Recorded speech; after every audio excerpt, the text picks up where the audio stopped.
Friday, that means the Rail Yards Market is just a couple of days away. This weekend, they're really focusing on shopping local. Here with an update on what's happening at the market this weekend are Alex Paramo and Clifton Chadwick. I want to thank you, gentlemen, for joining us this morning. Thanks for having us. Let's get right into it. You guys do have a theme every weekend for the Rail Yards, right? This weekend's theme? This weekend's shop local. Perfect. And so for us, what part of our mission is to be an economic incubator for small businesses, and not to mention artists and local entertainment.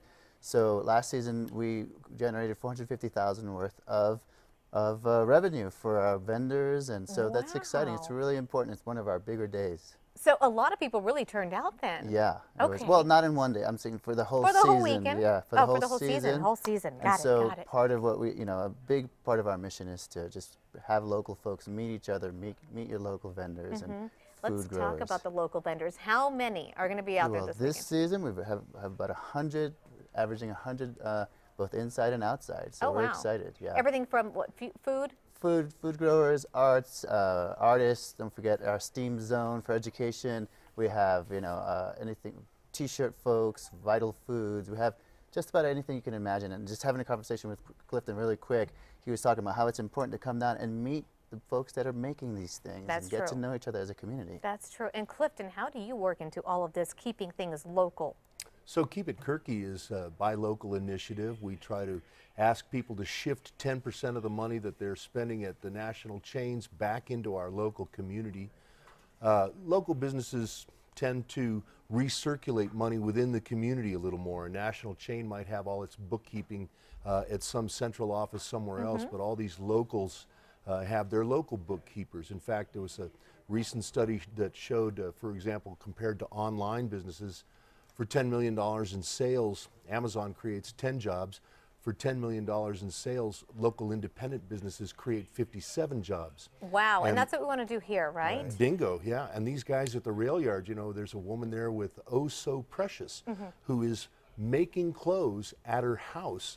So this woman is keeping all of the money, except for probably what she pays for a bolt of cotton, in our community and respending it with other local businesses. Now, you mentioned you're going to get the Cash Mob involved, and you're hoping other people are going to do the same, right? Yes. Now, ABQ Cash Mob has been around for a long time. They'll meet at a place, and they'll say, here's the secret place that we're going to go do a little retail shopping.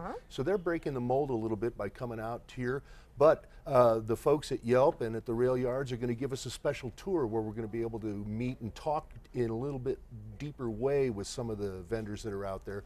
Absolutely. So we're inviting people to join us out there and understand the depth of community that comes out of the rail yards. And speaking of keeping it local, there's a lot of vendors that are going to be there. We spoke about that. We have a vendor here today, a food truck actually. Adam's outside with him. Adam, tell us who you're with and when and where the event's going to take place. So I'm here with Julian Griego, who's the director of the Street Food Institute. This is a really cool story. Julian's been kind of debriefing me a little bit on it. You help folks who want to get started in this industry and show up to the rail yards every weekend. So tell me a little bit about the Street Food Institute. Well, the Street Food Institute, we are a nonprofit education organization, and what we do is we partner with community colleges, C&M Community College and Santa Fe Community College, to offer internships to culinary students. So with C&M, there is a mobile food operations class that students can take where they learn all the aspects, the ins and outs of running a food service business like a food truck. And then they join us for the internship where they get the opportunity to work on the truck and gain real-world working experience on the truck. That is so neat. And then you're, of course, out helping them to operate these trucks on a weekend basis, at least at the rail yards. How much opportunity do they get with real hands-on experience? A lot. Many of our interns end up working almost like a full-time job.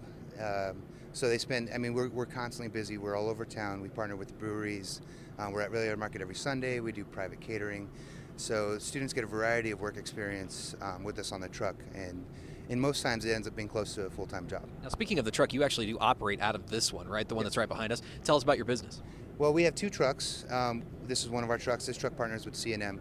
We have another truck that partners with the South Valley Economic Development Center to do the same thing, to offer internships.